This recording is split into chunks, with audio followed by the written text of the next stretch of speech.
Hi friends, ఇవాళ నేను జొన్న దోశలు ఎలా తయారు చేసుకోవాలో చూపిస్తానండి. ఒక 2 గ్లాసులు జొన్నలు వేసుకుంటున్నానండి. అలాగే పావు కప్పు బియ్యం వేసుకుందామండి.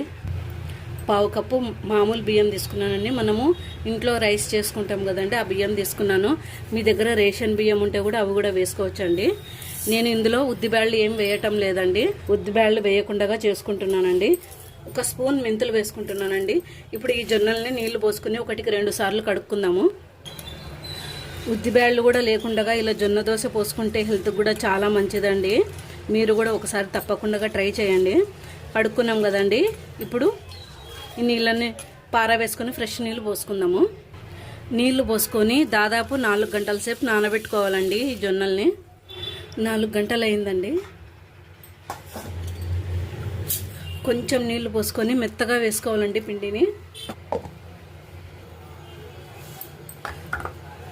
చూడండి, ఇలా మెత్తగా వేసుకోవాలి పిండిని. ఇప్పుడు ఒక గిన్నె తీసుకొని అందులోకి వేసేసుకుందాము. మూత పెట్టుకొని ఒక నైట్ అంతా పులియబెట్టుకోవాలి పిండిని. ఒక నైట్ అంతా పులియబెట్టుకున్నానండి పిండిని. ఇప్పుడు ఇందులోకి కొంచెం సాల్ట్ వేసుకుంటున్నాను. కలుపుకుందాము పిండిని. కొంచెం నీళ్లు పోసుకుందాము.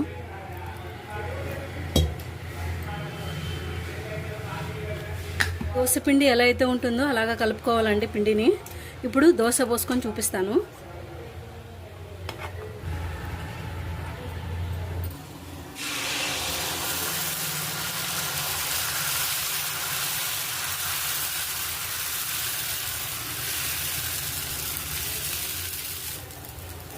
ఈ జొన్న దోశలకి నెయ్యి కూడా వేసుకోవచ్చండి, చాలా చాలా బాగుంటుంది. మన మామూలు దోశలు ఎలా అయితే లేస్తాయో అలానే లేస్తాయండి. ఏం కష్టపడాల్సిన పని లేదండి. చూడండి ఎంత ఈజీగా లేస్తున్నాయో.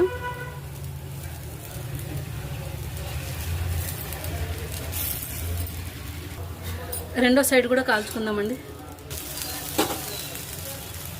చాలా అంటే చాలా ఈజీగా వస్తాయండి. జొన్న రొట్టెలు రాని వాళ్ళు కూడా ఇలా దోశలు పోసుకోవచ్చండి.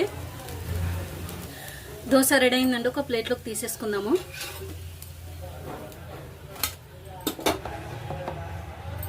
కొబ్బరి చట్నీ, పల్లీ చట్నీ, టమాటా చట్నీ ఏదైనా బాగుంటుందండి జొన్న దోశకి. మీరు కూడా తప్పకుండా ట్రై చేయండి.